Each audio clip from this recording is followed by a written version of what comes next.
এই জন্য মিডিয়ার পাওয়ার আছে। আপনি যদি মনে করেন আমেরিকাকে একচাটিয়ে দোষ দিবেন যে আমেরিকা ইসরায়েলকে সাপোর্ট দিচ্ছে, দোষ দেওয়া যাবে, তবে এর আর একটা ব্যাখ্যাও আছে।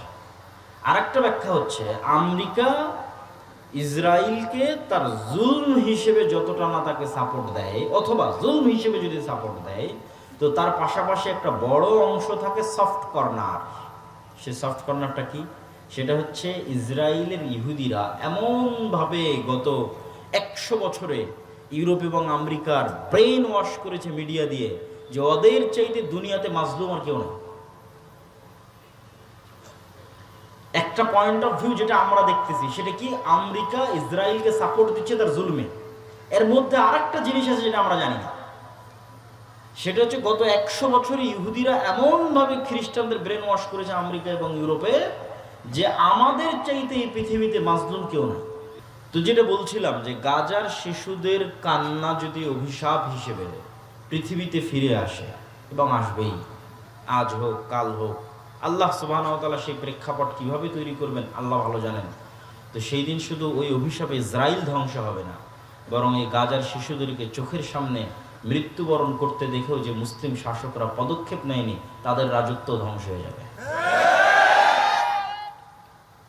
সম্মানিত উপস্থিতি, মুসলমানদের প্রতি আমাদের যে হক, দায়িত্বের জায়গা, এই দায়িত্ব যদি আমরা পালন না করি তাহলে সেটার জবাবদিহিতা আমাদের করতে হবে। এটা হলো 1 নাম্বার শিক্ষা, যে আমাদেরকে আমাদের দায়িত্বের জায়গা থেকে সাধ্য অনুযায়ী সর্বোচ্চ পর্যায়ে তাদের জন্য চেষ্টা করা, তাদের পাশে দাঁড়ানো, তাদেরকে বাঁচানোর চেষ্টা করা, এটা আমাদের দায়িত্ব।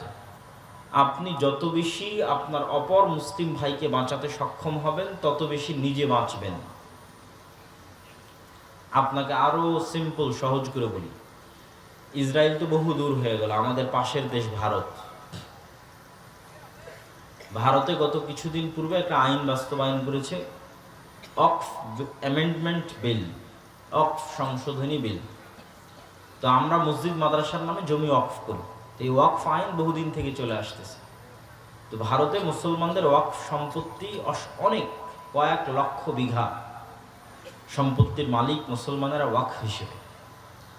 তো এইগুলোর উপর মসজিদ প্রতিষ্ঠিত, মাদ্রাসা প্রতিষ্ঠিত। তো মুসলমানদের এই সম্পত্তিগুলো কিভাবে দখল করে নেওয়া যায়, ঠিক যেভাবে ব্রিটিশরা চিরস্থায়ী বন্দোবস্ত বা বাজেয়াপ্ত, যে লাখেরাজ সম্পত্তি বাজেয়াপ্তকরণ যে আইন বাস্তবায়ন করেছিল ব্রিটিশরা এই দেশে আসার পর, লাখেরাজ মানে যে সম্পত্তির খাজনা লাগতো না, কর লাগতো না, লা খারাজা, এটা আরবি শব্দ, খারাজ মানে কর, ট্যাক্স, সেটাকে বাংলা হয়ে গেছে লাখেরাজ। লাখেরাজ সম্পত্তি বাজেয়াপ্ত করে। তো ওয়াকফকৃত সম্পত্তির কোনো ট্যাক্স, কর দিতে হতো না মুঘল শাসন আমলে। তো সেগুলো সব মসজিদ মাদ্রাসার নামে ওয়াকফ ছিল। পুরো ভারত, পাকিস্তান, বাংলাদেশের 5 ভাগের 1 ভাগ সম্পত্তি মসজিদ মাদ্রাসার নামে ওয়াকফ ছিল মুঘল শাসন আমলে। এখন কিন্তু আর ওগুলো একটাও পাবেন না। এখন যত মাদ্রাসায় দেখেন সব 100, 150, 200, মসজিদ দেখেন 100, 150, 200, 2-1টা খুব পুরাতন মসজিদ 500 বছরের পাওয়া যেতে পারে। কেননা সব সম্পত্তি ব্রিটিশরা বাজেয়াপ্ত করে সরকারি কোষাগারে দিয়ে দিয়েছিল এবং জমিদারদের মতো বন্টন করে দিয়েছিল। ফলত সব মসজিদ মাদ্রাসা একদিনে সম্পত্তিবিহীন হয়ে গেছিল। ঠিক একইভাবে আজকের ভারত সরকার মুসলমানদের এই গত 150-200 বছরে যে সম্পত্তিগুলো তারা ওয়াকফ করেছে, মুঘল শাসনামলে যেগুলো করেছিল সেগুলো তো ব্রিটিশরা খেয়ে নিয়েছে। ব্রিটিশদের পর থেকে মুসলমানেরা যে গত 150-200 বছরে যা ওয়াকফ করেছে সেটা ধ্বংস করার এবং সেটা খাওয়ার জন্য সকল বন্দোবস্ত সম্পূর্ণ, এবং মুসলমানদেরকে তাদের ধর্মীয় প্রতিষ্ঠানে সম্পূর্ণরূপে পঙ্গু করে দেওয়ার সকল রাস্তা তৈরি করা শেষ। এবং বিদ্বেষ কোন পর্যায়ে গেলে বাদশাহ আলমগীরের মতো একজন মহৎ বাদশার কবর পর্যন্ত খুঁড়ে তার লাশকে পর্যন্ত, মানে লাশের উপর পর্যন্ত রাগ মিটানোর যে খাহেশ, যে আগ্রহ, এই বিদ্বেষ কোথায় গেলে এই আগ্রহ হতে পারে? সম্মানিত উপস্থিতি, এখান থেকে কি বলতে চাচ্ছিলাম, এই ভারতের মুসলমানদের যদি আপনি বাঁচাতে না পারেন তো একদিন আপনিও বাঁচবেন না। রোহিঙ্গার মুসলমানদের যদি আপনি বাঁচাতে না পারেন তো একদিন আপনিও বাঁচবেন না। আজকে আরব বিশ্ব যদি গাজার মুসলমানদের বাঁচাতে না পারে তো একদিন তারাও বাঁচবে না। এটা পৃথিবীর নিয়ম। আপনি যদি নিজে বাঁচতে চান তাহলে আগে আপনার প্রতিবেশীকে বাঁচাতে হবে। আপনার পাশে যে বাড়িতে আগুন লেগেছে সেই বাড়ির আগুন নিভাতে হবে, না হলে সে আগুন আস্তে আস্তে আস্তে আস্তে আপনার বাড়িতে চলে আসবে।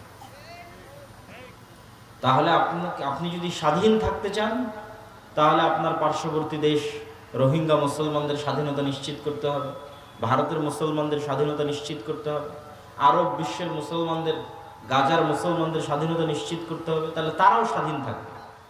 নাহলে যেই বিস্ফোরা, ইসরায়েলের যে বিস্ফোরা, আজকে মনে করছেন গাজাকে মাটির সাথে মিশিয়ে দিয়েছে, কালকে জর্ডানকে মাটির সাথে মিশিয়ে দেবে না, লেবাননকে মাটির সাথে মিশিয়ে দেবে না, সিরিয়াকে মাটির সাথে মিশিয়ে দেবে না, এর কোনো গ্যারেন্টি নেই। এই জন্য মুসলমানদের সতর্ক হওয়া অতীব জরুরি। এখান থেকে আমাদের পরের প্রশ্ন, পরের শিক্ষার বিষয় হচ্ছে, কেন মুসলমানদের আজ এই অবস্থা? এই যে সমগ্র বিশ্বে মুসলমানদের উপর জুলমের স্টিম রোলার চলছে, মায়ানমারের আরাকান থেকে পার্শ্ববর্তী দেশ ভারত থেকে আরব বিশ্বের ইসরায়েল পর্যন্ত, চায়নার উইঘুর মুসলমান পর্যন্ত, সমগ্র বিশ্বে মুসলমানদের উপর যে জুলমের স্টিম রোলার চলছে, মুসলমানেরা এইভাবে গোলাম কিভাবে হয়ে গেল? এর পিছনের কারণ কি এবং এটার থেকে মুসলমানেরা মুক্তি পাবে কিভাবে? এর পিছনের কারণ এবং এর থেকে মুক্তি পাওয়ার মানদণ্ড যদি আমরা দাঁড় করাই, ফিলিস্তিন দিয়ে দাঁড় করানো যাবে। কিভাবে ফিলিস্তিন দিয়ে দাঁড় করানো যাবে? আগে আপনাকে এই ফিলিস্তিনের মাটির গুরুত্বটা বুঝতে হবে। যে আয়াত আমি তেলাওয়াত করেছি, আল্লাহ বলছেন, সুবহানাল্লাযী আসরা বিআবদিহি লাইলাম মিনাল মাসজিদিল হারাম ইলাল মাসজিদিল আকসা। মহাপবিত্র সেই আল্লাহ যে তার বান্দাকে মক্কার হারাম থেকে, মানে মুহাম্মদ সাল্লাল্লাহু আলাইহি ওয়াসাল্লামকে মক্কার হারাম থেকে রাতের অন্ধকারে ওই মসজিদে আকসায় নিয়ে গেছেন, যেই মসজিদে আকসার চতুর্দিক আল্লাহ বরকত দিয়ে ঘিরে রেখেছে। আল্লাহু আকবার। কোরআনের আয়াতের অনুবাদ করলাম, বারাকনা হাওলা, যে মসজিদে আকসার চারিদিক আল্লাহ বরকত দিয়ে ঘিরে রেখেছে। আর এক আয়াতে আল্লাহ সুবহানাহু ওয়া তাআলা বলেছেন, ওয়ানাজ্জাইনাহু ওয়া লূতান ইলাল আরদিল্লাতী বারাকনা ফীহা লিল আলামিন। আমি আল্লাহ ইব্রাহিমকে আশ্রয় দিয়েছি ওই মাটিতে, আমি আল্লাহ লূতকে আশ্রয় দিয়েছি ওই মাটিতে, যেই মাটিতে আমি বরকত রেখেছি সমগ্র পৃথিবীর মানুষের জন্য। কোন মাটিতে আশ্রয় দিয়েছেন? ইব্রাহিম আলাইহিস সালাতু ওয়াস সালামের বাপের বাড়ি ইরাক। বাপ যখন বাড়ি থেকে বের করে দিয়েছে, ইরাক থেকে পালিয়ে উনি আশ্রয় নিয়েছেন জেরুজালেমে, ফিলিস্তিনে, শামে। তখন এই দেশের নাম ফিলিস্তিন ছিল না, শাম ছিল। ফিলিস্তিন, লেবানন, জর্ডান, ইসরায়েল, সিরিয়া, এগুলো সব হচ্ছে শাম। হাদিসে যেখানে শাম আসবে, তথা বাংলায় যেখানে, ইংরেজিতে যেখানে আমরা সিরিয়া বলবো, এগুলো সব তার অন্তর্ভুক্ত। ফিলিস্তিন শামের অন্তর্ভুক্ত, লেবানন শামের অন্তর্ভুক্ত, ইসরায়েল শামের অন্তর্ভুক্ত, জর্ডান শামের অন্তর্ভুক্ত, সিরিয়া নিজেও শামের অন্তর্ভুক্ত। তো ইব্রাহিম আলাইহিস সালাতু ওয়াস সালাম ইরাক থেকে শামে হিজরত করলেন, আর লূত আলাইহিস সালাতু ওয়াস সালামের কওমকে আল্লাহ উল্টিয়ে দিলেন, ধ্বংস করলেন। তখন লূত আলাইহিস সালাম ঈমানদারদের নিয়ে শামে আশ্রয় নিলেন, তথা জেরুজালেম, মসজিদে আকসা এবং তার পার্শ্ববর্তী অঞ্চলে আশ্রয় নিলেন। তো এই দুই নবী যেই মাটিতে আশ্রয় নিয়েছে, সেই মাটিকে আল্লাহ বলছেন যে আমি এই মাটিতে সমগ্র পৃথিবীবাসীর জন্য বরকত রেখেছি। আল্লাহু আকবার, লিল আলামিন, সমগ্র পৃথিবীবাসীর জন্য। সম্মানিত উপস্থিতি, এই মসজিদে আকসা মুসলমানদের যে ইতিহাস এবং ঐতিহ্য আছে, সেই ইতিহাস এবং ঐতিহ্যের সাথে কিভাবে সম্পৃক্ত? ইব্রাহিম আলাইহিস সালাতু ওয়াস সালামের বংশের দুইটা ধারা, একটা ধারার নাম বনু ইসরাইল, একটা ধারার নাম বনু ইসমাইল। একটা স্ত্রী সারার বংশধর আর একটা স্ত্রী হাজেরার বংশধর আলাইহিমা সালাতু ওয়াস সালাম। বনু ইসমাইল হচ্ছে উম্মতে মুহাম্মাদি, বনু ইসরাইল হচ্ছে ইসহাক আলাইহিস সালাতু ওয়াস সালাম এবং তার বংশধর, ইয়াকুব আলাইহিস সালাতু ওয়াস সালাম এবং তার বংশধর, ইসমাইলের ভাই ইসহাক এবং তার বংশধর, তারা হচ্ছে বনু ইসরাইল। তো বনু ইসরাইলের সকল নবী, দুই একজন বাদে সকল নবী এই জেরুজালেম, এই মসজিদে আকসায় প্রেরিত হয়েছে। এটা নবীদের শহর, এটা নবীদের স্থান। তার মধ্যে দুই একটা নবীর নাম আপনারা খুব ভালোভাবে জানেন, যেমন দাউদ এবং সুলাইমান।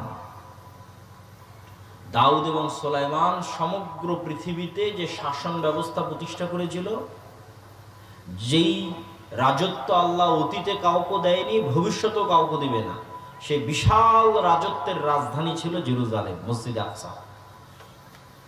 এই মসজিদে আকসা সেই মসজিদে আকসা যে মসজিদে আকসার কথা আল্লাহ কোরআনে বলছেন এভাবে, ওয়াইদ ক্বালাত ইমরাতু ইমরান রব্বি ইন্নী নাযারতু লাকা মা ফি বাতনি মুহাররারা। যখন ইমরানের স্ত্রী বলল, আল্লাহ আমার পেটে যে সন্তান আছে তোমার রাস্তায় ওয়াকফ করে দিলাম, তোমার রাস্তায় মানে মসজিদে আকসার জন্য ওয়াকফ করে দিলাম। ফালাম্মা ওয়াদাআতহা ক্বালাত রব্বি ইন্নী ওয়াদাতুহা উনসা। যখন সন্তান প্রসব হলো বলছে, আল্লাহ আমি তো মেয়ে সন্তান প্রসব করেছি। আল্লাহু আ'লামু বিমা ওয়াজাআত, আর আল্লাহ আগে থেকেই জানেন যে সন্তান মেয়ে। ওয়ালাইসা যাকারু কাল উনসা, সকল পুরুষ মেয়ের মতো নয়, সকল মেয়ে পুরুষের মতো নয়। আর আমরা তার নাম রেখে দিলাম মারিয়াম। কুল্লামা দাখালা আলাইহা জাকারিয়াল মিহরাব ওয়াজাদা ইনদাহা রিজকা। যখনই জাকারিয়া, খালু জাকারিয়া মারিয়ামের মেহরাবে প্রবেশ করে তখনই দেখে অসময়ের ফল। ক্বালা ইয়া মারিয়াম আন্না লাকি হাযা। মারিয়াম অসময়ের ফল কোথায় থেকে আসলো? ক্বালাত হিয়া মিন ইনদিল্লাহ। মারিয়াম বলল, আল্লাহর পক্ষ থেকে অসময়ের ফল আসে। ইন্নাল্লাহা ইয়ারযুকু মান ইয়াশা বিগাইরি হিসাব। আল্লাহ যাকে ইচ্ছা তাকে বেহিসাব রিজিক দান করতে পারেন। হুনালিকা দাআ জাকারিয়া রাব্বাহ। জাকারিয়া যখন দেখলো আল্লাহ ইমরানকে এত সৎ একজন পরহেজগার আল্লাহওয়ালা কন্যা সন্তান দান করেছে, যার কাছে আল্লাহ আসমান থেকে খাবার পাঠায়, তা আমি তো জাকারিয়া বৃদ্ধ হয়ে গেলাম, আমার তো এরকম একটা সন্তান হলো না। হুনালিকা দাআ জাকারিয়া রাব্বাহ। তখন জাকারিয়া ওখানেই সালাতে দাঁড়িয়ে গিয়ে আল্লাহর কাছে দোয়া করতে লাগলেন, আল্লাহ আমাকে একটা সৎ সন্তান দাও। বৃদ্ধ হয়ে গেছি, আমার স্ত্রী বন্ধায়, চুল দাড়ি পেকে গেছে, কিন্তু সন্তান চাই, মারিয়ামের মতো। তো এই মারিয়াম যে মসজিদের খেদমত করছে সেই মসজিদের নাম কি? মসজিদে আকসা। এই যে পুরো ঘটনা বলতেছে আল্লাহ নিজে কোরআনে বলতেছে, সূরা মারিয়ামের নামে আলাদা সূরা আছে, এগুলো সব মসজিদে আকসায় ঘটতেছে। তারপরে মারিয়াম আলাইহিস সালাতু ওয়াস সালামের পেটেও যখন সন্তান আসলো, তিনি যখন নির্জন এলাকায় চলে গেলেন এবং সন্তান কোলে করে নিয়ে যখন গ্রামে ফিরে আসলেন সন্তান প্রসবের পর, তখন গ্রামের মানুষ বলতে লাগলো, মা কানা আবুকা ইমরাআ সাউইন ওয়া মা কানাত উম্মুকা বাগিয়া। তোমার বাপ তো খারাপ মানুষ ছিল না, তোমার মা তো ব্যভিচারী ছিল না, তাহলে তুমি এই সন্তান কোথায় থেকে নিয়ে এসেছো? ফাআশারাত ইলাইহি। মারিয়াম কোলের দিকে ইশারা করে বলল, আল্লাহ বলে দিয়েছে তুমি মুখ খুলবা না, বরং হাত দিয়ে বাচ্চার দিকে ইশারা করবা। তো কোলের বাচ্চার দিকে মারিয়াম আলাইহিস সালাতু ওয়াস সালাম ইশারা করলেন। তখন তারা বলছে, কাইফা নাতাকাল্লামু মান কানা ফিল মাহদি সাবিয়্যা। এই বাচ্চার সাথে কিভাবে কথা বলবো যে এখন মায়ের কোলে দুধ পান করে? তখন ঈসা আলাইহিস সালাতু ওয়াস সালাম মায়ের কোল থেকে বলে উঠছেন, ইন্নী আব্দুল্লাহ আতানিয়াল কিতাবা ওয়া জাআলানি নাবিয়্যা। আমি আল্লাহর বান্দা, আল্লাহ আমাকে কিতাব দিয়েছে, আল্লাহ আমাকে নবী করে পাঠিয়েছে। ওয়া আওসানি বিস সালাতি ওয়াজ যাকাতি মা দুমতু হাইয়্যা। আর আল্লাহ আমাকে আদেশ দিয়েছে যতদিন পৃথিবীতে বেঁচে থাকবো ততদিন যেন সালাত আর যাকাত আদায় করি। আল্লাহু আকবার। ছোট্ট বাচ্চা মায়ের কোলে কথা বলতেছে, কিন্তু প্রথম কথার মধ্যেই আছে যে আল্লাহ আমাকে আদেশ দিয়েছে মরা পর্যন্ত কোন দুটো জিনিস আদায় করতে? সালাত এবং যাকাত। এটা কিন্তু মুহাম্মদ সাল্লাল্লাহু আলাইহি ওয়াসাল্লামের কথা বলছেন, ঈসা আলাইহিস সালামের কথা বলছেন। যখন তিনি মায়ের কোলে যেদিন প্রথম কথা বলেন সেই দিনই তিনি বলছেন আল্লাহ আমাকে আদেশ দিয়েছে সালাত আর যাকাত আদায় করতে। তাহলে সালাত যাকাত মুহাম্মদ সাল্লাল্লাহু আলাইহি ওয়াসাল্লামের নিয়ে আসা বিধান নয়, আগের থেকে সব নবীর উপর সালাত যাকাত ফরজ ছিল, সব নবীর উপর। তো এই ঘটনা কেন বললাম? তাহলে ঈসা আলাইহিস সালামের জন্মস্থান কোথায় হলো? জেরুজালেম। আজকের ফিলিস্তিন, আজকের যেই মসজিদ আকসা এবং তার পার্শ্ববর্তী অঞ্চল, সেটা হচ্ছে ঈসা আলাইহিস সালামের জন্মস্থান। এটা কেন বললাম ঈসা আলাইহিস সালামের জন্মস্থান এবং দাউদ সুলাইমানের রাজত্বের কেন্দ্র? ঈসা আলাইহিস সালামের জন্মস্থান বলার পিছনে কারণ হচ্ছে আজকের বিশ্বের যেই ধর্মের অনুসারী সবচেয়ে বেশি, নাম কাওয়াস্তে কাগজে কলমে, বাস্তবে নয়, প্র্যাকটিক্যাল নয়। প্র্যাকটিক্যাল একটা খ্রিস্টান খুঁজে পাওয়া কঠিন। কেন খুঁজে পাওয়া কঠিন? ঈসা আলাইহিস সালাম নিজে বলতেছে প্রথম বাক্য, ইন্নী আব্দুল্লাহ, আমি আল্লাহর বান্দা। আর খ্রিস্টানরা বলতেছে আল্লাহর ছেলে, নাউজুবিল্লাহ। উনি মুখ দিয়ে প্রথম যে বাক্য উচ্চারণ করছেন, কোরআন বলছে ওনার মুখ দিয়ে উচ্চারিত প্রথম বাক্য হচ্ছে ইন্নী আব্দুল্লাহ, আমি আল্লাহর বান্দা। আর খ্রিস্টানরা বলতেছে তিনি নাকি আল্লাহর ছেলে। তাহলে তো এরা প্র্যাকটিক্যাল খ্রিস্টান হলো না? কাগজে কলমে নাম কাওয়াস্তে বর্তমান পৃথিবীতে খ্রিস্টান ধর্মের অনুসারী সবচেয়ে বেশি, মুসলমানদের চেয়ে বেশি। তাহলে এই যে পুরো খ্রিস্টান বিশ্বের যিনি নবী, তথা ইউরোপ এবং আমেরিকার মানুষেরা যাকে নবী হিসেবে মানে, তার জন্মস্থান হচ্ছে ফিলিস্তিন, জেরুজালেম। এই জন্য এখানে আরও একটা মজার জিনিস আছে। ইউরোপ আর আমেরিকার গর্ব হচ্ছে গায়ের রং, চামড়া সাদা, এবং এটাকে ভিত্তি করে তাদের দেশে রেসিজম চলে। আগে প্রচুর চলতো, এখন বাহ্যিকভাবে কমে গেছে, অন্তরে আছে।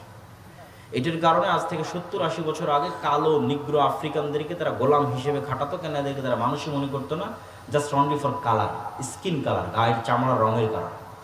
এবং এশিয়ানদেরকে, সেমেটিকদেরকে, যারা মেটে শ্যামা অথবা শ্যামা সাদা, মেটে সাদা, তাদেরকেও তারা নিম্ন হিসেবে তুলনা করে। কিন্তু ইউরোপিয়ান আর আমেরিকানরা এটাও ভুলে গেল যে তারা যাকে নবী হিসেবে মানতেছে তার গায়ের রং তাদের মতো নয়। ঈসা আলাইহিস সালামের জন্ম কোথায় হচ্ছে? ঈসা আলাইহিস সালামের জন্ম হচ্ছে জেরুজালেমে। ঈসা আলাইহিস সালাম সন্তান কার? ইব্রাহিমের। তাহলে ঈসা আলাইহিস সালাম এশিয়ান, সেমেটিক, অ্যারাবিয়ান।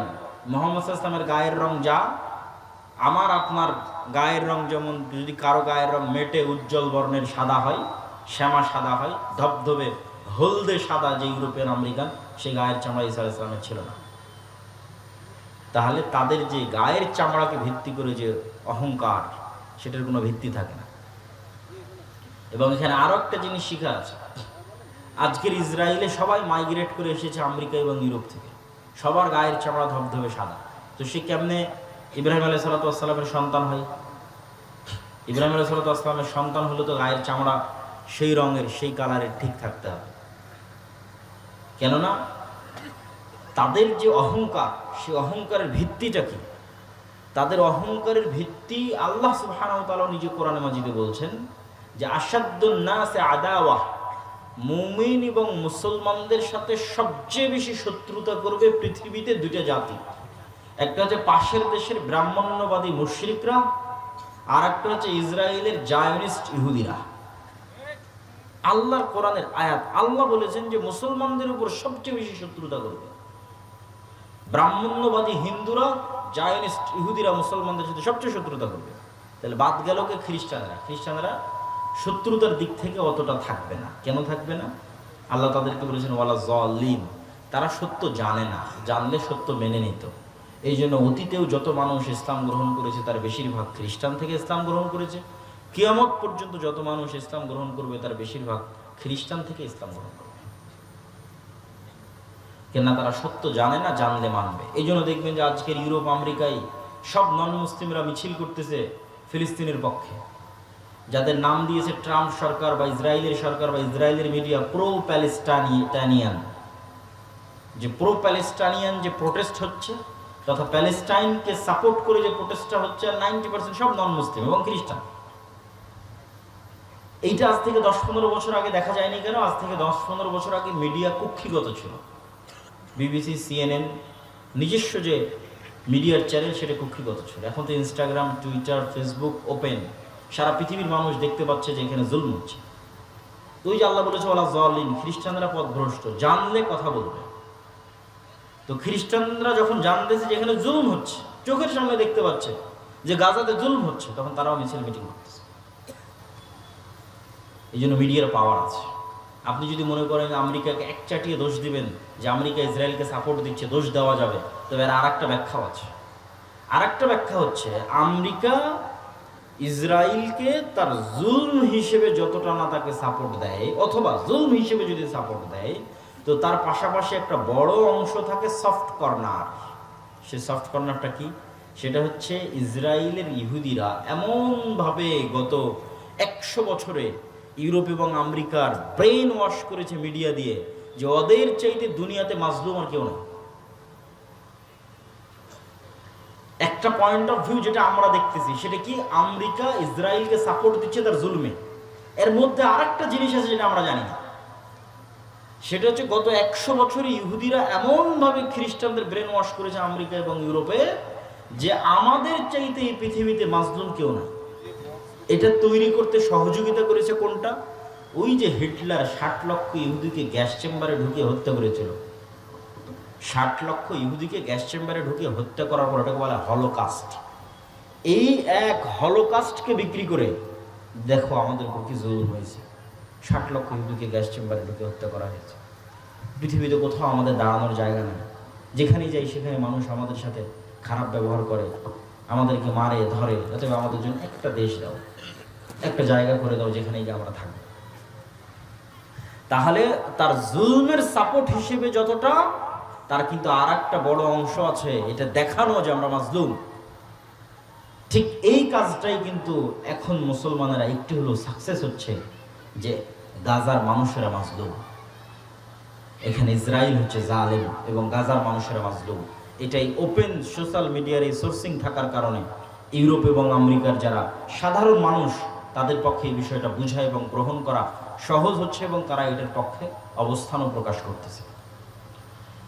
তো তাদের লজিকটা বলতে চাচ্ছিলাম যে ইসরায়েল বা ইহুদি বা ব্রাহ্মণ্যবাদী যে দুইটা জাতির কথা আল্লাহ বলল যারা মুসলমানদের সাথে সবচেয়ে বেশি শত্রুতা করবে, লজিকটা কি? লজিকটা হচ্ছে সুপারিয়রিটি থিওরি। ইহুদিরা বিশ্বাস করে যে তারা চোজেন বাই দ্য গড, তথা আল্লাহর পক্ষ থেকে পৃথিবীতে বাছাইকৃত একমাত্র আল্লাহর সন্তান হচ্ছে ইহুদিরা, বলেন নাউজুবিল্লাহ। এই জন্য কেউ ধর্ম চেঞ্জ করে ইহুদি হতে পারবে না, জন্মগত ইহুদি হতে হবে। এই কারণে তারাবাদে, যেহেতু তারা চোজেন বাই দ্য আল্লাহর সন্তান, তাদের বিশ্বাস অনুযায়ী এই জন্য তারাবাদে আর বাকি পৃথিবীর সবাই হচ্ছে গরু, ছাগল, মহিষ, ভেড়া, বকরি অথবা পশু প্রাণী নয়, এদের জবাই করলেই কি, আর এদের স্ত্রী সন্তানদের ধর্ষণ করলেই কি। যেমন গাজার 50,000 মানুষকে হত্যা করে ওদের কোনো ফিলিংস কাজ করেনি, ওরকম 50,000 সুযোগ পেলে 50,000 খ্রিস্টানকে হত্যা করবে, কোনো ফিলিংস কাজ করবে না। কেননা তার ব্রেনে আছে সুপারিয়রিটি থিওরি, সে তার রব কর্তৃক বা আল্লাহ কর্তৃক বাছাইকৃত পৃথিবীর একমাত্র সন্তান, বাকি সব গোলাম। একই সুপারিয়রিটি থিওরি আমাদের পাশের দেশের ব্রাহ্মণ্যবাদীরা বিশ্বাস করে। এরা বিশ্বাস করে কি, যে আমরা তাদের বিশ্বাস অনুযায়ী আমরা ভগবানের মাথা থেকে তৈরি হয়েছি। এই জন্য কেউ নতুন করে ধর্ম চেঞ্জ করে ব্রাহ্মণ হতে পারবে না। ব্রাহ্মণ জন্মগত হতে হবে, লিগ্যাসি বংশগত হতে হবে। তো ব্রাহ্মণরা কোত্থেকে তৈরি হয়েছে? ভগবানের মাথা থেকে তৈরি হয়েছে। আর বাকি ক্ষুদ্র, তারপরে হচ্ছে কি বলার, বৈশ্য, ক্ষত্রিয়, যত ওদের যে জাত পাতের যে ভেদ আছে, নিম্ন শ্রেণীর হিন্দু যারা আছে, বলি দেওয়া লাগলে ওদের ছেলে মেয়েকে বলি দাও, যা করা লাগবে সব ওদের, কাজ করবে ওরা, খাটবে ওরা, ব্রাহ্মণেরা বসে থেকে খাবে, বাকি সব গোলাম। এটাই কিন্তু হিন্দু কালচার। এবং এই কারণেই কিন্তু বাংলাদেশের মুসলমানেরা এত বেশি মুসলমান হয়েছে। কেন? বাংলাদেশের মুসলমানেরা বেশিরভাগ নিম্ন বর্ণের হিন্দু ছিল। যখন বিদেশ থেকে মুসলমানেরা এই দেশে প্রবেশ করেছে, তখন এই দেশের হিন্দুরা দেখেছে এর চাইতে সাম্যতার ধর্ম, এর চাইতে সমতার ধর্ম, এর চাইতে মানবতার ধর্ম, যেখানে রাজা কি, বাদশাহ কি, আমির কি, প্রজা কি, এক সিস্টেমে, এক কাতারে, এক মসজিদে, কেউ বলতে পারবে না যে মসজিদে ওই জায়গাটা আমার, কেউ আগে জায়গা না যাক, এই জায়গাটা আমার, এখানে যেন কেউ না বসে। কোনো ক্ষমতা নাই, রাজা বাদশাহ কারো ক্ষমতা নেই। মসজিদে যে যেভাবে প্রবেশ করেছে, সে যেভাবে জায়গা পেয়েছে, সে সেখানে বসবে, সে সেখানে সালাত আদায় করবে, পায়ের সাথে পা মিলাবে। এই যে ইসলামের মধ্যে কালারকে কেন্দ্র করে, জন্মগতকে কেন্দ্র করে, কোনো কিছুকে কেন্দ্র করে যে কোনো ভেদাভেদ নাই, যে রাসূল সাল্লাল্লাহু আলাইহি সাল্লাম হাদিসে বলেছে, লা ফাজলা লিআরাবিয়্যিন আলা আজামিয়্যিন ওয়ালা লিআজামিয়্যিন আলা আরাবিয়্যিন, যে কোনো আরবের ন্যূনতম প্রাধান্য নাই কোনো অনারবের উপর, কোনো অনারবের ন্যূনতম প্রাধান্য নাই কোনো আরবের উপর, কোনো কালো রঙের মানুষের ন্যূনতম প্রাধান্য নাই সাদা রঙের মানুষের উপর, কোনো সাদা রঙের মানুষের ন্যূনতম প্রাধান্য নাই কোনো কালো বর্ণের মানুষের উপর। এই যে বিশ্বের সবচেয়ে শ্রেষ্ঠ মানুষকে শুধুমাত্র আদম সন্তান হিসেবে ট্রিট করা। যদি জো বাইডেন, তো জো বাইডেনও আদম আলাইহিসসালাতু ওয়াসসালামের সন্তান। ডক্টর ইউনুস, তো ডক্টর ইউনুস আদম আলাইহিসসালাতু ওয়াসসালামের সন্তান। বাই বর্ন, জন্মগতভাবে রক্তের দিক থেকে এরা সমান। গায়ের রঙের কারণে, কোন বংশে জন্মগ্রহণ করেছে, কোন এলাকায়, কোন দেশে জন্মগ্রহণ করেছে, এর কারণে মান সম্মানের কোনো কমতি হবে না। মান সম্মানের কমতি হবে কাজের কারণে, কর্মের কারণে। তো যখন এই অঞ্চলের নিম্নবর্ণের হিন্দুরা দেখলো যে তো এর চেয়ে শ্রেষ্ঠ ধর্ম হয় না, তখন দলে দলে ইসলাম গ্রহণ করেছে। তাহলে ওখানে ইহুদিদের সুপারিয়রিটি থিওরি, এখানে হিন্দুদের সুপারিয়রিটি। ব্রাহ্মণ্যবাদী হিন্দু আর জায়নিস্ট ইহুদি, এরা হচ্ছে সুপারিয়রিটি থিওরিতে বিশ্বাস করে। এরা বাদে, যেমন ব্রাহ্মণ্যবাদী হিন্দুরা মুখে বলুক আর না বলুক, তারা কি মনে করে? তারা মুসলমানদের মনে করে লেচ্ছ, জবন, অস্পৃশ্য। অস্পৃশ্য মানে যাকে টাচ করাও যায় না, এতটা অপবিত্র। শেখ মুজিবুর রহমান তার আত্মজীবনীতে লিখেছে সে তার এক হিন্দু বন্ধুর বাড়িতে বেড়াতে গেছিল, এই কারণে ওর মা ওর খালারা মিলে ওই বাড়ি 7 বার করে ধুয়েছে, কেননা মুসলমান প্রবেশ করেছে ওই বাড়িতে, অস্পৃশ্য, যাকে স্পর্শ পর্যন্ত করা যায় না। এই সুপারিটি থিওরির কারণে আজকে তাদের এত অহংকার। এই জন্য মুসলমানদেরকে তারা পশু প্রাণী মনে করে না। আজকে গাজায় যা দেখছেন এরকম অবস্থা যে বাংলাদেশে হবে না তার কোনো গ্যারেন্টি নেই। বাংলাদেশের ভাগ্য ভালো যে 24শে জুলাইয়ের যে আন্দোলন, সেটার কারণে হয়তো বাংলাদেশের ওই ভাগ্য বরণ করা, গাজার ভাগ্য বরণ করা হয়তো আর 10, 15, 20 বছর, 50 বছর হয়তো পিছিয়ে গেছে।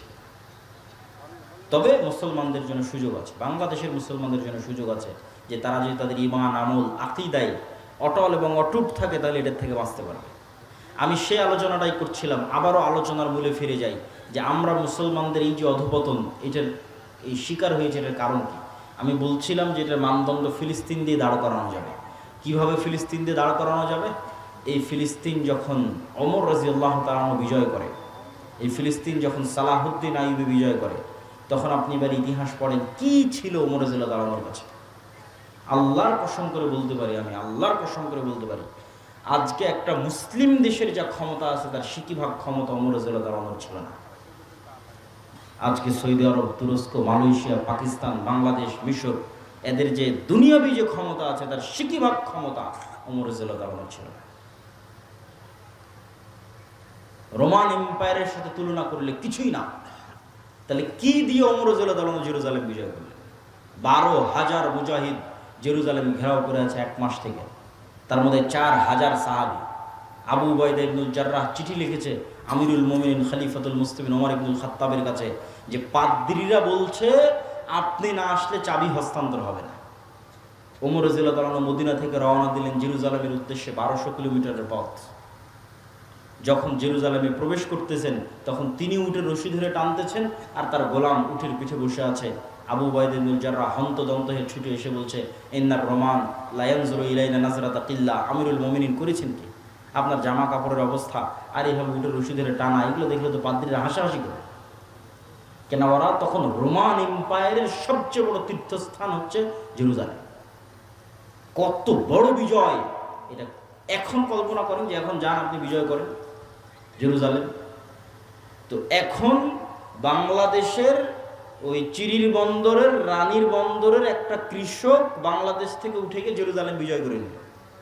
এটা যেমন ওমর রাদিয়াল্লাহু তাআলা ওই যুগে জেরুজালেম বিজয় করা, তেমন আমি মনে হয় বুঝাতে পারেন। আবারও আজকে বাংলাদেশের চিরির বন্দরের, রানীর বন্দরের একটা কৃষক এখান থেকে উঠে গিয়ে আমেরিকা আছে, ইসরায়েল আছে, ইংল্যান্ড আছে, চায়না আছে, রাশিয়া আছে, বিশ্বের এত সুপার পাওয়ার থাকতো জেরুজালেম বিজয় করে নিয়েছে।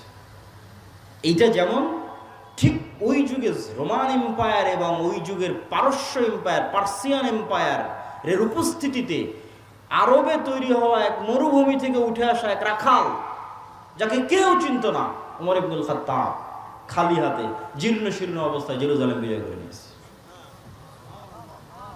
তো যে ওমর রাদিয়াল্লাহু তাআলার কাছে কিছু ছিল না। তা আবু উবাইদা ইবনুল জাররাহ বলছে যে আপনাকে দেখলে তো এরা আমাদেরকে ছোট মনে করবে, আপনি যেভাবে আসছেন। ওমর রাদিয়াল্লাহু তাআলা বলছে আমরা জাহিলি যুগে কেউ আমাদের চিনত না। এই বাংলাদেশের একটা কৃষককে যেমন কেউ চিনে না, মাঠে কাজ করা কৃষককে, তো ওই মরুভূমির রাখালকে কে চিনবে? কেউ চিনত না। ওমর রাদিয়াল্লাহু তাআলাকে কেউ চিনত না, জাহিলি যুগে আমাদের কেউ চিনত না। আজকে আমার হাতে জেরুজালেম বিজয় হচ্ছে। তো আমার হাতে জেরুজালেম বিজয় হচ্ছে, আ'আজ্জানাল্লাহু বিল ইসলাম। এই সম্মানটা আমরা অর্জন করেছি, এই ক্ষমতাটা আমরা অর্জন করেছি তাকওয়া, পরহেজগারিতা, আল্লাহ ভীরুতা দিয়ে। এই জন্য দেখবেন যে জেরুজালেমে হামলা হচ্ছে, গাজায় হামলা হচ্ছে, বিশাল নিন্দা, বয়কট সবকিছু চলতেছে, মিছিল মিটিং সবই হচ্ছে, কিন্তু দেখবেন তাকওয়া পরহেজগারিতার বেলায়, নামাজের বেলায় নাই। তাহলে আপনি ওই মানদণ্ডে দাঁড়াতে পারছেন না যে মানদণ্ডের উপর বিজয় হবে, যে মানদণ্ডের উপর বিজয় হয়েছে। ক্ষমতা দিয়ে, মিছিল দিয়ে, দাপট দিয়ে, অস্ত্র দিয়ে বিজয় হয়নি। খালিদ বিন ওয়ালিদের যুদ্ধ দেখেন, ইয়ারমুকের যুদ্ধ দেখেন, মুতার যুদ্ধ দেখেন, কোথায় কয়েক লক্ষ সেনাবাহিনী, কোথায় কয়েক হাজার। সুলতান সালাহুদ্দিন আইয়ুবীর হিত্তিনের যুদ্ধ দেখেন, কোথায় কয়েক লক্ষ প্রশিক্ষিত নাইট যোদ্ধা, আর কোথায় মরুভূমির এক প্রান্ত থেকে আর এক প্রান্ত ঘুরে বেড়ানো এক অসহায় মুরবিদুইন, মাত্র কয়েক হাজার সৈন্যবাহিনী সুলতান সালাহুদ্দিন আইয়ুবীর হাতে। তুরস্কের ইস্তাম্বুল বিজয় করেন সুলতান মোহাম্মদ আল ফাতেহ। বাইজেন্টাইন সাম্রাজ্যের যে কেন্দ্র রাজধানী তুরস্কের ইস্তাম্বুল, কিভাবে উনি বিজয় করেছেন? ওনার কি বা ক্ষমতা ছিল? কোনো ক্ষমতা ছিল না। সবগুলো বিজয় হয়েছে তাকওয়া, পরহেজগারিতার, আল্লাহর উপর ভরসা। অতএব সেই দৃষ্টিকোণ থেকে দেখলে আজকের সব মুসলিম দেশের উপর জিহাদ ফরজ। মানে এই অজুহাতে কেউ জিহাদ থেকে পিছিয়ে সরে আসবে যে না আমাদের এখানে তো সক্ষমতা নাই, তো আসলে ওমর ইবনুল খাত্তাবেরও সক্ষমতা ছিল না, সুলতান সালাহুদ্দিন আইয়ুবীরও সক্ষমতা ছিল না, সুলতান মোহাম্মদ আল ফাতেহেরও সক্ষমতা ছিল না। ছিল কি? সৎ নিয়াত, তাকওয়া, পরহেজগারিতা, আল্লাহর উপর ভরসা। তোমাদের সক্ষমতা আছে কিন্তু তোমাদের তাকওয়া পরহেজগারিতা নাই, আল্লাহর উপর ভরসা নাই। সম্মানিত উপস্থিতি, তাহলে কেন আজ মুসলমানদের এই অবস্থা? তার একটা উদাহরণ তো পেয়ে গেলেন যে ক্ষমতা দিয়ে মুসলমানেরা কোনোদিন বিজয় হয়নি। ক্ষমতা দিয়ে যদি বিজয় হতো তাহলে বাংলাদেশের ছাত্ররাও এই সরকারকে সরাতে পারত না। কেননা একদিকে ছিল ওপেন রাইফেল আর একদিকে খালি হাত, কিন্তু সম্পূর্ণ অসামঞ্জস্য। কিন্তু ওই যে যখন মানুষ শক্ত সিদ্ধান্ত নেয়, আল্লাহর উপর ভরসা করে, তখন আল্লাহ সুবহানাহু ওয়া তাআলা রাস্তা সহজ করে দেয়।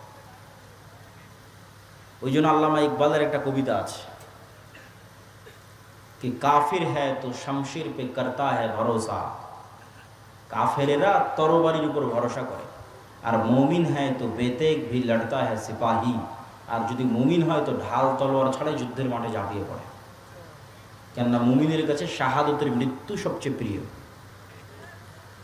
এবং আল্লামা ইকবালের আরও একটা কবিতা আছে এটাকে, এই বিষয়টাকে তুলে ধরার জন্য। তু হুনার আজমা হাম জিগার আজমায়েঙ্গে। তোর কাছে অস্ত্র আছে, তুই তোর রাইফেল আর বম যত আছে সব পরীক্ষা কর। আর আমরা কিসের পরীক্ষা দিব? আমরা হচ্ছে জীবনের পরীক্ষা দেব। তোর রাইফেলের গুলিতে মরে যাব, তোর বমের আঘাতে শহীদ হয়ে যাব। কতগুলো মারবে, মেরে ফেলে। তো হুনার আজমা হাম জিগার আজমায়েঙ্গে। তোর হাতে রাইফেল আছে, আমার কলিজা আছে। এটা আল্লামা ইকবালের কবিতা। তো যখনই মানুষ মৃত্যুকে পরোয়া করে না এবং মৃত্যুকে পেছনে ফেলে দিয়ে সামনের দিকে আগায়, তখন বিজয় সুনিশ্চিত। কিন্তু এই যে দুনিয়ার ঐশ্বর্য, দুনিয়ার উন্নয়ন, দেখবেন যে একদিকে গাজায় ক্রন্দন চলছে, আর একদিকে দেখবেন দুবাইয়ের কথা বলেন বা যে কোনো দেশের কথা বলেন, দেখবেন রঙ্গলীলায় মত্ত। তো ওই দুনিয়ার ওই নেশা ছেড়ে দিয়ে কিভাবে জেহাদে অবতীর্ণ হবে? তখনই অবতীর্ণ হতে পারবে যখন দুনিয়ার এই মূল্যটা হারিয়ে যাবে। এই জন্য আল্লাহ শিক্ষা দেন, মানে জেহাদে অবতীর্ণ হওয়ানোর জন্য আল্লাহ শিক্ষা দেন। শাস্তি না পেলে ঠিক হয় না মানুষ। সিরিয়ারা, আজকে সিরিয়ার মানুষজন বিজয় হয়েছে 20 বছর থেকে যুদ্ধ করতেছে। আফগানিস্তানেরা বিজয় হয়েছে 30 বছর থেকে যুদ্ধ করতেছে। মানে মরতে মরতে মরতে মরতে মরতে মরতে তারা মরা শিখেছে। ফিলিস্তিনের মানুষেরও বিজয় হবে, তারাও জানের কুরবানি দিচ্ছে। কিন্তু যারা এই তামাশা দেখছে তাদের উপরও কিন্তু এই শাস্তি আযাব নেমে আসবে, নেমে আসার আগে যতক্ষণ সতর্ক না হবে। তাহলে এখানে আরেকটা বিষয় আমাদের মনে রাখতে হবে যে আমরা এই অবস্থায় দাঁড়িয়ে কেন? এই গোলামির জিনজির আমাদের গলায় কেন? এই গোলামির জিনজির আমাদের গলায় এর আরেকটা গুরুত্বপূর্ণ কারণ আমার দৃষ্টিতে মনে হয়েছে, আমি সব বক্তব্য বলেছি, আপনারা শুনেছেন কিনা আমি জানি না। আমি বলেছি আজকের যুগের মুসলমানেরা আজকের যুগের বানু ইসরাইল। আজকের যুগের মুসলমান বানু ইসরাইল মানে তার আগে বানু ইসরাইল কারা? পবিত্র কোরআন খোলেন, পবিত্র কোরআনের সূরা বাকারার একটা বড় অংশ জুড়ে আল্লাহ বানু ইসরাইলদের কথা বর্ণনা করেছে। তো বানু ইসরাইলদের কথা আল্লাহ কোরআনে বর্ণনা করেছে, আমি দুই একটা বলি তাহলে বুঝবেন বানু ইসরাইল কারা। এবার ওদের সাথে আমাদের মিলাবেন। বানু ইসরাইলের বর্ণনা আল্লাহ দিচ্ছে যে বানু ইসরাইলেরা চোখের সামনে দেখলো যে ফেরাউন ডুবে গেল। বানু ইসরাইলেরা চোখের সামনে দেখলো যে ফেরাউন ডুবে গেল। চোখের সামনে ফেরাউনকে ডুবতে দেখার পরও বানু ইসরাইলরা মুসা আলাইহিস সালামকে বলছে, লান নুমিনা লাকা হাত্তা নারাল্লাহ জাহরা। মুসা, তোমার আল্লাহর উপর ততক্ষণ ঈমান আনবো না যতক্ষণ না তোমার আল্লাহকে নিজে চোখে না দেখবো। বলে নাউজুবিল্লাহ, তুই এর চেয়ে বড় কি দেখবি? তোর চোখের সামনে ফেরাউন ডুবে গেল। সমুদ্রের মধ্যে 12টা রাস্তা তৈরি হলো, এবং যে 12টা রাস্তা দিয়ে তোরা পার হয়ে গেলি, সেই 12টা রাস্তা যখন ফেরাউন পার হতে লাগলো তখন সে 12টা রাস্তা পানিতে মিশে ফেরাউন ডুবে গেল। এরপরে কেমনে একটা জাতি বলতে পারে ততক্ষণ তাওরাতে বিশ্বাস করবো না যতক্ষণ আল্লাহকে সচক্ষে না দেখছি? শুধু কি তাই? এই সমুদ্র যখন পার হয়ে গেল তখন এটা মরুভূমি। তুর পাহাড় যদি কোনোদিন দেখতে পান, মিশরে যদি কোনোদিন যান, তুর পাহাড় যদি দেখেন, তাহলে দেখবেন তুর পাহাড় এবং তার আশেপাশের পুরো অঞ্চল মরুভূমি, আর এক পাশের অঞ্চল সমুদ্র। তো যেই সমুদ্র মুসা আলাইহিস সালাম পার হয়েছে, আর এই তুর পাহাড়ের আশেপাশে মুসা আলাইহিস সালাম ঘুরপাক খাচ্ছে সমুদ্র পার হওয়ার পর, ফেরাউনের মৃত্যুর পর। তো মরুভূমিতে তো পানিও বের হবে না, মরুভূমিতে তো কোনো ফসলও হবে না। তাহলে পানি বলতে সমুদ্রের পানি, সমুদ্রের পানি তো লবণ পানি। তো লবণ পানি খাবে কীভাবে? ওয়াইজ ইসতাসকা মূসা লিকওমিহি ফাকুলনা ইজরিব বিআসাকাল হাজার ফানফাজারাত মিনহু ইসনাতা আশারাতা আইনা। যখন বনু ইসরাইল মুসা আলাইহিস সালামকে বলল মরুভূমিতে পানির ব্যবস্থা নাই, তোমার আল্লাহকে বলো পানির ব্যবস্থা করে দিতে, তখন আমরা মুসাকে বললাম, মুসা তোমার হাতের লাঠি পাথরে আঘাত করো। যখন মুসা আলাইহিস সালাম বিসমিল্লাহ বলে হাতের লাঠি পাথরে আঘাত করলেন, তখন মরুভূমির মধ্যে পানির কোনো উৎস ছাড়াই পাথরের মধ্যে থেকে 12টা ঝর্ণা বের হয়ে গেল। আল্লাহ, তাই পানির ব্যবস্থা হয়ে গেল। খাবার, আল্লাহ বলছে তোমাদের জন্য জান্নাত থেকে মান্নার সালোয়া পাঠাবো খাবার হিসেবে। প্রতিদিন সকালবেলা মান্না সালোয়া আসতে লাগলো। মান্না সালোয়া কি? মান্না সালোয়া হচ্ছে এক উন্নত প্রজাতির পাখি আর পৃথিবীর সর্বোন্নত প্রজাতির মাশরুম। তো এই মান্না সালোয়া নিয়ে যখন আমি একবার গবেষণা করেছিলাম, তখন দেখেছিলাম, এখনকার দাম কম বেশি হতে পারে, যে আজকের পৃথিবীর সর্বোন্নত যে মাশরুম, এই সর্বোন্নত মাশরুমের বর্তমান 1 কেজি মাশরুমের দাম বাংলা টাকায় 4 থেকে 5 লক্ষ টাকা। আল্লাহু আকবার! 1 কেজি মাশরুমের দাম 4 থেকে 5 লক্ষ টাকা। সেই খাবার আল্লাহ ফ্রিতে দিত। তাহলে মরুভূমিতে পানি বের হয়ে গেল, মরুভূমিতে জান্নাত থেকে খাবার আসে। তারপরে বনু ইসরাঈল বলছে লান নাসবিরু আলা তুআমিন ওয়াহিদ ফাদউ লানা রাব্বাক। এগুলো সব সূরা বাকারা থেকে আমি পড়তেছি। তোমার আল্লাহকে বলো এই রোজ এক খাবার ভাল লাগে না, আল্লাহকে বলো এই মরুভূমির থেকে ডাল, চাল, রসুন, পেঁয়াজ, আদা বের করে দিতে। তখন মুসা আলাইহিস সালাম আল্লাহর সাথে কথা বললেন। আল্লাহ বলছে ঠিক আছে, এই মরুভূমি পার হওয়ার পর সুজলা সুফলা শস্য শ্যামলা একটা এলাকা আছে, যেটা তোমার বাপদাদার, মুসা আলাইহিস সালামের বাপদাদার। মুসা আলাইহিস সালামের বাপদাদার কিভাবে? মুসা আলাইহিস সালামের বাপদাদার কিভাবে, এটা বোঝার জন্য 1-2 মিনিটে বুঝিয়ে দিচ্ছি। সমুদ্র পার হওয়ার সময় কয়টা রাস্তা তৈরি হয়েছিল? 12টা। ঝর্ণা ফাটার সময় কয়টা ঝর্ণা বের হলো? আল্লাহ কিন্তু কোরআনে বলছে ইসনা আশার, 12টা। এটা হচ্ছে ইউসুফ আলাইহিস সালামের 12 ভাই, ইয়াকুব আলাইহিস সালামের 12 সন্তান। ইউসুফ আলাইহিস সালামের 12 ভাইয়ের পরবর্তী বংশধর হচ্ছে তারা। ইউসুফ আলাইহিস সালামের 400 বা 300 বছর পর মুসা আলাইহিস সালাম আসছে। ওই বংশে ইব্রাহিম আলাইহিস সালামের বংশে, ইসহাক আলাইহিস সালামের বংশে, ইয়াকুব আলাইহিস সালামের বংশে, ইউসুফ আলাইহিস সালাম এবং তার ভাইদের বংশে, তারাই বনু ইসরাঈল। তাহলে এরা সবাই হচ্ছে নবীদের সন্তান। কোন নবীর সন্তান? ইব্রাহিমের সন্তান, ইসহাকের সন্তান, ইয়াকুবের সন্তান, ইউসুফ আর তার ভাই। তারা বলতেছে আল্লাহকে মানব না যতক্ষণ না আল্লাহকে চোখে না দেখব। তো তখন আল্লাহ বলছে ঠিক আছে, এখানে খাবার লাগবে। তো ওই যে তোমাদের বাপদাদার ভূমি জেরুজালেম, বাপদাদার ভূমি কিভাবে? ইব্রাহিম আলাইহিস সালাম এখানে, বক্তব্যের শুরুতে বলেছি, ইরাক থেকে পালিয়ে ইব্রাহিম আলাইহিস সালাম এখানে আসছে। লূত আলাইহিস সালাম এখানে, ইব্রাহিম আলাইহিস সালামের ছেলে ইসহাক এখানে, ইসহাকের ছেলে ইয়াকুব এখানে। ইউসুফ যখন কুয়ায় পড়ে বাজারে বিক্রি হয়ে মিশরে চলে গেল, তখন ইয়াকুব আলাইহিস সালাম 12 ছেলে সব মিশরে গেলেন। তা আমাদের তো সব জেরুজালেমে। তাহলে আজ 400 বছর পর, ওই যে 400 বছর আগে ইউসুফ আলাইহিস সালাম মিশরে গেছিল, তারপর ভাইয়েরা মিশরে গেছিল, আজ 400 বছর পর বনু ইসরাঈলকে আল্লাহ বলছে, মুসা আলাইহিস সালামকে আল্লাহ বলছে তোমার বাপদাদার ভূমি, যেখানে ইব্রাহিম থাকতো, ইসহাক থাকতো, ইয়াকুব থাকতো, ওটা সুজলা সুফলা শস্য শ্যামলা, যাও যুদ্ধ করে বিজয় করো। তখন নবীর সন্তানেরা বলতেছে যাদের কাছে জান্নাত থেকে খাবার আসে, যাদের কাছে ঝর্ণা ফেটে পানি বের হয়, যাদের কারণে আল্লাহ ফেরাউনকে ডুবিয়ে দিয়েছে, 12টা রাস্তা তৈরি করে দিয়েছে, তারা বলছে ইযহাব আনতা ওয়া রাব্বুকা ফাকাতিলা, তুমি আর তোমার আল্লাহ গিয়ে যুদ্ধ করো। নাউযুবিল্লাহি মিন যালিক। তাহলে এরা হচ্ছে বনু ইসরাঈল। তো এদের সাথে মুসলমানদের তুলনা কি? এরা নবীর সন্তান হওয়ার পর কতটা ধোঁকাবাজ, কতটা শঠতাপূর্ণ, কতটা মুনাফিক, কতটা মিথ্যুক, কথা দিয়ে কথা রাখে না, কৌশল করে, কূটকৌশল করে, চালাকি করে, ধোঁকা দেয়। এক পর্যায়ে মুসা আলাইহিস সালাম বিরক্ত হয়ে গেছে। ফাফরুক বাইনানা, আল্লাহ আমি আর আমার কওমের দায়িত্ব পালন করতে পারবো না। মুসা আলাইহিস সালাম রিজাইন পত্র দিয়ে দিয়েছে, পদত্যাগ পত্র জমা দিয়ে দিয়েছে, ক্লান্ত হয়ে গেছে।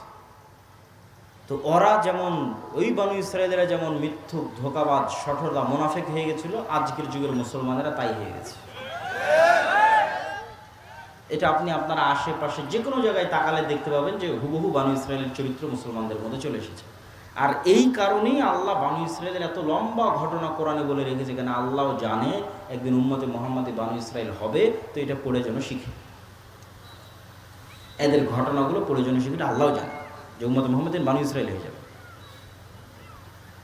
এই জন্য রাসূলুল্লাহ সাল্লাল্লাহু আলাইহি ওয়াসাল্লাম বলেছেন আয়াতুল মুনাফিক সালাসা, মুনাফিকের আলামত তিনটা, কথা বললে মিথ্যা বলে, গালি দেয়, ওয়াদা ভঙ্গ করে, মিথ্যা বলে, এগুলো হচ্ছে মুনাফিকের আলামত। এবার আপনি আপনার আশেপাশে দেখেন নামাজ ঠিক আছে, দাড়ি ঠিক আছে, টুপি ঠিক আছে, হজ ঠিক আছে, ওমরা ঠিক আছে, সব ঠিক আছে, এমনকি ফিলিস্তিনের গাজায় যদি যান, মিশরে যদি যান, দেখবেন যে সব কিছু ঠিক আছে, কিন্তু একটা জায়গায় ধরা খেয়ে যাবে, দেখবেন যে নিজের মুসলমান ভাইয়ের রক্তের উপর বিক্রি করে দালালি চলতেছে।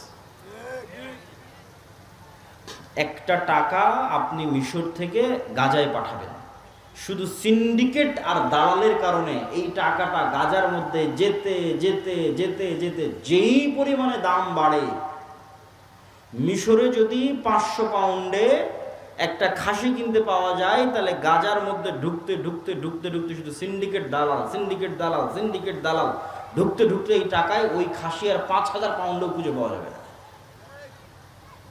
অথচ এই সমস্ত সিন্ডিকেট এবং দালালেরা মুসলমান, এরা এই দালালি আর সিন্ডিকেটের ব্যবসা করতেছে। আর মরা যে ভাই এখন মরবে, খাবার পায় না, ওই ভাই যে মৃত্যুর মুখ, তার মুখে খাবার দিতে হবে, তার টাকার সাথে ব্যবসা করতেছে। এ হলো মুসলমান ইসরায়েল, মিথ্যুক, ধোঁকাবাজ, সততাপূর্ণ, দুর্নীতিবাজ। এই জন্য এগুলো জালসা সম্মেলনের গত 16 বছর কত এমপি, মন্ত্রী, মিনিস্টার, চেয়ারম্যান, মেম্বার, এগুলোর অতিথি বিশেষ অতিথি, এসি, ডিসি, ওসিল্যান্ড, এসপি ছিল, যে বলা যায় 80-90% বেশি এগুলো জালসা, মাদ্রাসা, মসজিদ, এগুলোর কমিটির সভাপতি, সেক্রেটারি, আর অন্তত 50%-এর বেশি উমরাকারী হাজি, আর অন্তত 10% আছে তাহাজ্জুদের সালাত আদায়কারী। কিন্তু নিজ নিজ দায়িত্বের জায়গায় সবগুলো মিথ্যুক, চোর আর বাটপার। এই হলো বানু ইসরাইল, মানে দেখাচ্ছে একটা, আসলে হচ্ছে একটা বানু ইসরাইল। এগুলো হচ্ছে গোলামের স্বভাব। তবে এই যে গোলামের স্বভাব আমরা চলে এসেছি, আপনাদের মনে কি এটা প্রশ্ন হয় না যে ইব্রাহিম আলাইহিস সালামের সন্তানেরা কেমন এরকম হয়ে গেল? প্রশ্ন হয় না, হয় না? এই প্রশ্নের উত্তর নিতে হবে। তো এই প্রশ্নের উত্তর দেওয়ার আগে, তার আগে 2 মিনিট একটা জরুরি একটা আবেদন আছে, যে আপনাদের মধ্যে এই প্রতিষ্ঠানের সহযোগিতার জন্য হয়তো চাদর নিয়ে যাবে, আপনারা অবশ্যই প্রতিষ্ঠানের সহযোগিতা করবেন। কেননা সহযোগিতার বিষয়ে একটা জিনিস আপনাদের মনে রাখতে হবে, যে আপনি মনে করেছেন না দিব না, ওকে দিব না টাকা, না, আপনি প্রতিষ্ঠানকে বঞ্চিত করলেন না, আপনি নিজে একটা ভালো কাজ থেকে বঞ্চিত হয়ে গেলেন। আপনি চিন্তা করছেন একরকম, বিষয়টা ঘটছে আর একরকম। এখানে আর 2টা উদাহরণ দিই। ফেতরা দিয়েছেন না সবাই? ফেতরা দিয়েছেন মাশাআল্লাহ। হাদিসে রাসূল সাল্লাল্লাহু আলাইহি ওয়াসাল্লাম বলছে কি, ফেতরা হচ্ছে সিয়ামের মধ্যে যদি কোনো ভুল ত্রুটি হয় তার কাফারা। কেউ যদি দিনের বেলা সিয়াম অবস্থায় তার স্ত্রীর কাছে যায়, তা আল্লাহ নবী বলছে কাফারা একটানা 60 দিন রোজা, না হয় 60 দিন মিসকিন খাওয়া, না হয় গোলাম আজাদ করা। তার মানে দুনিয়াতেই ইবাদতের মধ্যে ত্রুটি হলে ধন সম্পদ দিয়ে, টাকা পয়সা দিয়ে, জরিমানা দিয়ে বাঁচা যাচ্ছে। কথা মনে আমি বুঝাতে পারি? দুনিয়াতেই যখন ইবাদতের মধ্যে গুনাহ হয়ে যাচ্ছে, তখন আল্লাহ সিস্টেম তৈরি করে দিয়েছে, দুনিয়াতেই তুমি তোমার ইবাদতের ভুলের কাফারা দিয়ে দিতে পারবা, টাকা দিয়ে, ধন সম্পদ দিয়ে। এই সিস্টেম কিয়ামতের মাঠেও চলবে। কিন্তু কিয়ামতের মাঠে তখন তো আর টাকা বানানোও যাবে না, আর টাকা থাকবেও না। তাহলে এখন যারা আগে থেকে সেভিং অ্যাকাউন্টে জমা করে রাখবে টাকা পয়সা, ধন দৌলত আল্লাহর কাছে, আল্লাহকে কর্জ দিয়ে রাখবে, আল্লাহ ওগুলোকে আবাদ করবে, বাড়াবে। আল্লাহ বলছে তুমি যেমন একটা ধানের গাছ পুতলা, সেখান থেকে যেমন 100 ধানের শীষ বের হবে, আমার কাছে টাকা দাও, আমি এটাকে বাড়াতেই থাকবো, বাড়াতেই থাকবো, বাড়াতেই থাকবো। তারপরে কিয়ামতের মাঠে তুমি যেদিন উপস্থিত হয়ে দেখবা কার নামে গীবত করেছো, কাকে অপবাদ দিয়েছো, কোথায় ঠিক মতো নামাজ পড়োনি, কোথায় রোজা ছুটে গেছে, কত রকমের এলোমেলো হয়ে গেছে। তখন তোমার এই টাকা দিয়ে আস্তে আস্তে কাফারা হবে, তুমি বেঁচে জান্নাতে চলে যাবে। এই জন্য আব্দুর রাজ্জাক বিন ইউসুফ বলেছে যে দান হচ্ছে শক্তিশালী, পাওয়ারফুল ইবাদত, অন্য সবগুলোকে কাভার দিতে পারে। আর কোনো ইবাদত আর একটাকে কাভার দিতে পারে না। হজে যান, দেখবেন যে একটা ইবাদত ছুটে গেছে, কথার কথা আপনি একটা ভুল করে ফেলেছেন, তখন আপনাকে মুয়াল্লিম বলবে দম দিতে হবে। দম কি? একটা খাসি জবাই করতে হবে। তো খাসি জবাই করতে কি লাগবে? টাকা লাগবে। তো টাকা দিয়ে খাসি জবাই করে হজের একটা ভুল শুধরে গেছে। সম্মানিত উপস্থিতি, তা আপনাদের মধ্যে যারা চাদর হাতে যাবে আমাদের বক্তব্য অব্যাহত থাকবে এবং খুবই গুরুত্বপূর্ণ আলোচনা, না শুনে অধৈর্য হয়ে আপনারা যাবেন না, তার মধ্যে সহযোগিতাও করতে থাকবেন। তো আমরা প্রশ্ন কি করেছিলাম, ইব্রাহিম আলাইহিস সালাতু ওয়াস সালামের সন্তানেরা এইভাবে মুনাফিক নিমক হারামে পরিণত হলো, এর কারণ জানার দরকার আছে না নাই? আছে। আমি আমার গবেষণায় যে কারণ বের করেছি এবং আমার মনে হয়েছে এটাই কারণ, ইতিহাস তার প্রমাণ বহন করে, ইতিহাস তার সাক্ষী বহন করে। সেই কারণটা হচ্ছে যে ইউসুফ আলাইহিসসালাতু ওয়াস সালামের মৃত্যুর পর, ইউসুফ আলাইহিস সালাম মারা গেল। ইউসুফ আলাইহিস সালাম যতদিন বেঁচে ছিল ভাইয়েরাও মন্ত্রী, মিনিস্টার, চেয়ারম্যান, মেম্বার, বড় বড় পদে ছিল। ইউসুফ আলাইহিস সালামের মারা যাওয়ার পর যেই বংশের সাথে জোট করে ইউসুফ আলাইহিস সালাম ক্ষমতায় ছিল, ওই বংশের নাম হাকসুস বংশ। ওই হাকসুস বংশের পতন হয়ে নতুন বংশ ক্ষমতায় আসলো, তাদের নাম ফারাও। এই ফারাওরা বললো যে আগের হাকসুসদের মারবো তো মারবো, ওদের সাথে যাদের জোট ছিল ইউসুফ আর এদের ভাই, এদেরকেও মারবো। তো যখন ইউসুফ আর এদের ভাইদের মারতে গেল, তখন বড় বড় জ্যোতিষী, বড় বড় পাদ্রী, জাদুকরেরা বলল, এই ফারাওরা শোনো, তোমাদের যদি কোনোদিন ক্ষমতার পতন হয় তাহলে বানু ইসরাইলদের মধ্যেই পতন হবে, ইউসুফ আর ইউসুফের ভাইদের মধ্যেই এমন সন্তান জন্ম নেবে যে তোমার ক্ষমতাকে ধ্বংস করে দিবে। তো ফেরাউনের মাথা আরো নষ্ট হয়ে গেল, আরো জুলুমের স্টিম রোলার বাড়িয়ে দিল। তো এই জুলুম চলল 300 বছর। ফেরাউনের জুলুম বানু ইসরাইলের উপর চলেছে 300 বছর। 300 বছরে বানু ইসরাইলদেরকে গোলাম বানিয়ে রাখা হয়েছে, এবং গোলাম বানানো হয়েছে দুই ভাবে। এক, সুদী অর্থনীতি। আপনি বলেন ওই যুগে আবার সুদী অর্থনীতি কোথায় থেকে আসলো? জি, কারুন হচ্ছে ফেরাউনের যুগের মানুষ। কারুন সমগ্র মিশরে সুদী অর্থনীতি পরিচালনা করত। সুদী অর্থনীতি দিয়ে, লোন দিয়ে, যেহেতু গোলাম হয়ে গেছে, টাকা নাই, টাকা লাগলে লোন নিতে হবে, লোনের উপর আবার সুদ, লোনের উপর আবার সুদ। একদিকে লোনের উপর আবার সুদ, আর একদিকে পলিটিক্যালি কোনো ক্ষমতা নাই, পুরুষ সন্তান জন্ম নিলে জবাই করে দাও, ভয়ঙ্কর অবস্থা। তো 300 বছরের গোলামিতে তাদের ব্যক্তিত্ব, আত্মমর্যাদা, আত্মসম্মান সব ধ্বংস হয়ে গেছে। যেমন আমি যদি একটা উদাহরণ আপনাকে দিই, যে ধরেন এখানে দুইজন গোলাম বসে আছে, আমি বললাম যে এই যে একটা রুটি তোমাদের জন্য দিলাম, তখন এই দুই গোলাম 3 দিন থেকে না খেয়ে আছে, টাকা পয়সা উপার্জনের কোনো রাস্তা নাই, যেহেতু গোলাম। টাকা নিতে হলে সুদের ভিত্তিতে লোন দিয়ে নিতে হবে কারুনের কাছ থেকে। সুদের ভিত্তিতে লোন দিয়ে নিতে নিতে বেশি লোন হয়ে গেছে, ওটাও শোধ করতে পারে না, তাহলে কই যাবে? তখন এই দুই গোলাম ওই একটা রুটিনে কাড়াকাড়ি লেগে গেছে। তো একটা রুটিনে কাড়াকাড়ি লেগে গেছে, একটা রুটিনে মারামারি লেগে গেছে। তাহলে একটা রুটির জন্য গোলাম কি বলবে? মিথ্যা বলবে। একটা রুটির জন্য গোলাম কি করবে? আরেকজনকে মারবে। একটা রুটির জন্য গোলাম কি করবে? আরেকজনকে হত্যা করবে। একটা রুটির জন্য গোলাম কি করবে? দুর্নীতি করবে। একটা রুটির জন্য গোলাম কি করবে? ধোঁকা দিবে। এইভাবে তখন গোলামের নেচার তৈরি হয়, মিথ্যা বলা, ধোঁকা দেওয়া, মুনাফিক হওয়া স্বভাব তৈরি হয় যখন মানুষ গোলাম অবস্থায় বড় হয়। আর এই কারণেই আল্লাহ সুবহানাহু ওয়া তাআলা মূসা আলাইহিস সালাতু ওয়াস সালামকে বানু ইসরাইলদের সাথে বড় করেনি। আল্লাহ চাইলে অন্য কোনো অলৌকিক কারিশমা দিয়ে বানু ইসরাইলদের সাথে মূসা আলাইহিস সালামকে বড় করতে পারতেন, কিন্তু বানু ইসরাইলেরা তো সব গোলাম। তো গোলামদের সাথে যদি মূসা আলাইহিস সালাম বড় হয়, তাহলে মূসা আলাইহিস সালামের মেন্টালিটি গোলামদের মতো হয়ে যাবে। আত্মমর্যাদা থাকবে না, আত্মসম্মান থাকবে না, স্বাধীনতা বোধ থাকবে না, চেতনা থাকবে না, কিচ্ছু থাকবে না।